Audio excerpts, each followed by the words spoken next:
All right, we are recording for the 11th story in that. Um, Cat and Mouse in Partnership, which there might be some symbolism here that I'm not picking up on.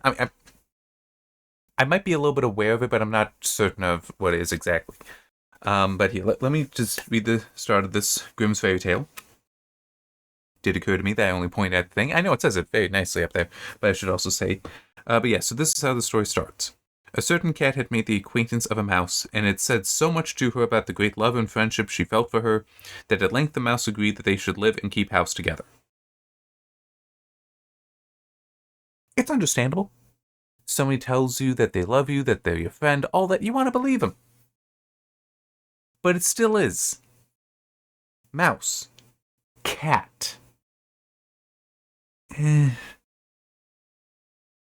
So the ultimate moral to the story is exactly that. But still, it takes us a little bit to get there. So, one thing that they have to talk about early on is the whole, hey, I'm a cat, I go out and hunt things, and that's how I can get my food. You're a mouse, you can scavenge for things, that's how you get your food. But when winter comes, food is scarce.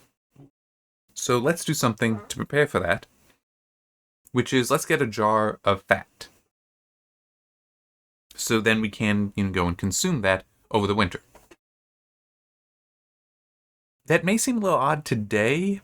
I am pretty sure that that is a real thing. I'm not very knowledgeable of it, though, I will acknowledge.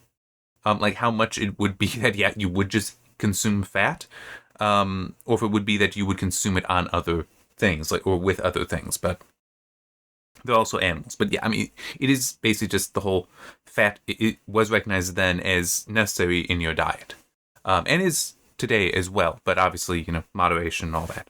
And properly eat with other healthy foods, properly combined with other foods. Anyhow, so they decide to do that and say, okay, well, where can we keep it? They don't keep it in their house.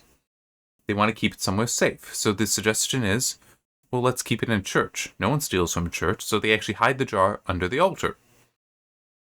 You'd think somebody would notice it, but in any case, then time is going on, and the cat starts having a yearning for it.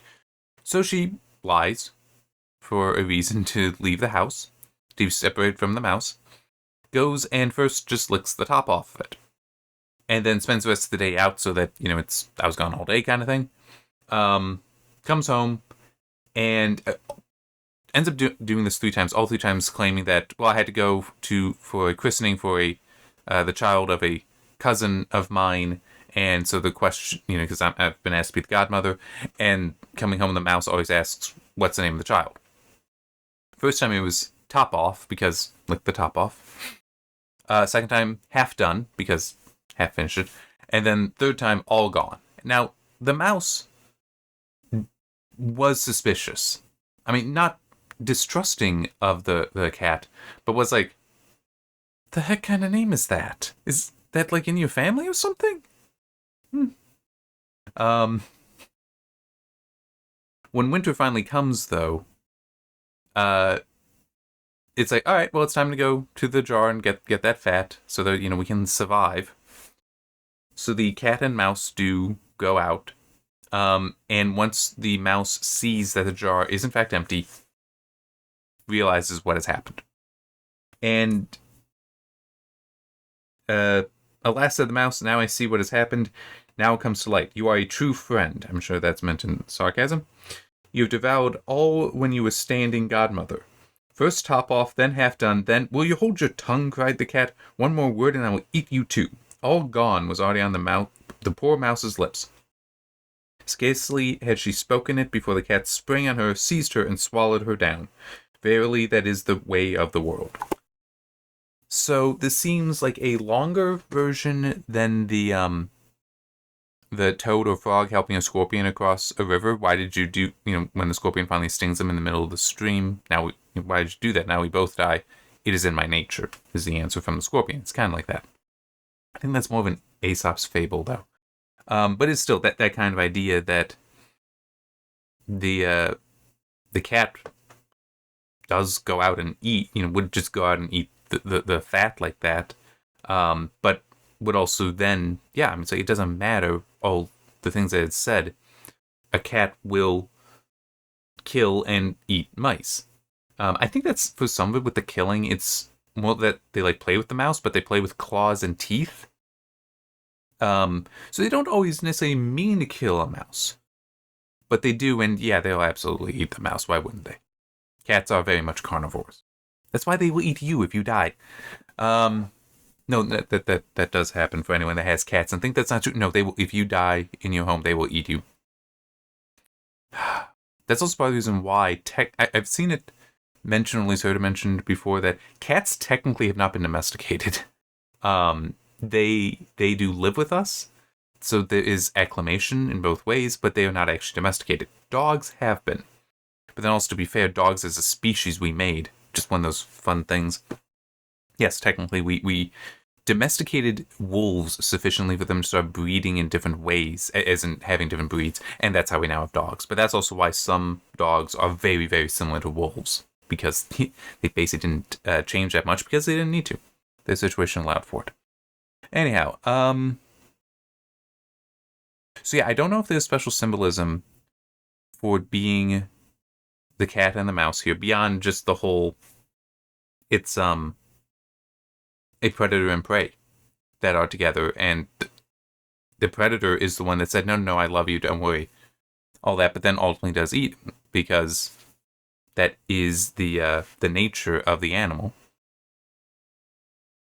So in that way, then, it is in kind of that cautionary tale, then, that even though somebody's telling you that you can trust them, you can believe them, that they do love you, they will protect you, all that, that if it is in their nature to not, in their nature to harm you, yeah.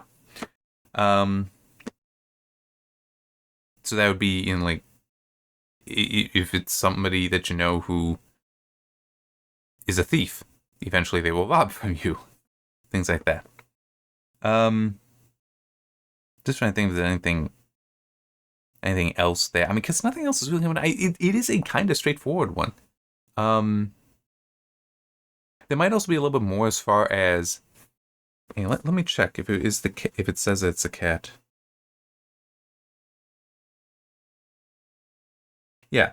At length, after much consideration, the cat said, "I know no place where it will be better stored up than in the church, for no one dares take anything away from there. We will see it beneath the altar, and we will set it beneath the altar and not touch it until we are really in need of it."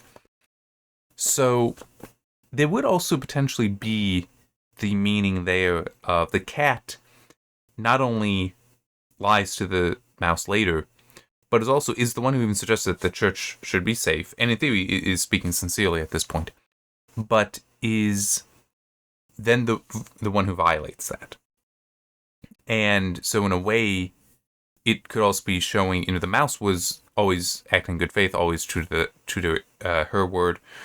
The cat is the one that is consistently lying, stealing, and then ultimately killing the mouse. So it is like, you do see all of these sins being committed by the cat. I know there's a better word. It exited my mind. I guess it might also be a certain element of a mouse being not just prey to the cat, but so much smaller than a cat as well. There could be many ways that you could tell this story, and what the child you're telling it to, or just any person you're telling it to, should take away from it. Because it'd also be